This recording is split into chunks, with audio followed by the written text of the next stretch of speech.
આવો રેખાબેન ઘડીક બેસીએ અલા. શું થયું, તમારી વહુ પિયર ગઈ છે? હા, એટલે સોસાયટીમાં શાંતિ છે. એક તમારી ને એક અમારી. આ બે નવરીઓ પિયર જાય ને એટલે સોસાયટીમાં શાંતિનો શ્વાસ લેવાય.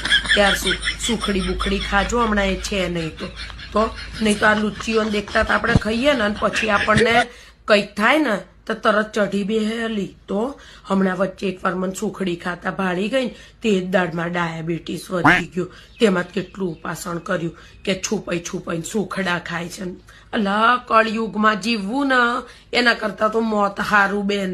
તો એટલી છૂટ આલી મારા છોકરાએ, હવે હાથમાં જ નથી ગઈ.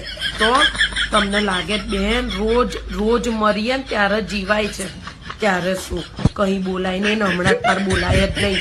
મારે છોડી ત્યાં પ્રસંગ છે ને મામેરું કાઢવાનું છે. તો આને તો હમણાં હું કઈક આડોડઈ કરું ને હાથ ઊંચા કરી દે મામેરામાંથી. તો કાલે કહેતી હતી લાખ રૂપિયા ભાવ છે, લાખ રૂપિયા ભાવ છે.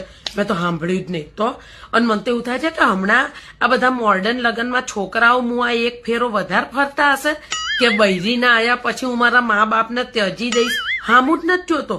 આપણે કઈ કહીએ ને એટલે કે મમ્મી આ જમાના પ્રમાણે થોડું ચાલતા શીખો. અલા, ચાલતા તારી વહુ દોડતા કરી દીધા છે હમણાં.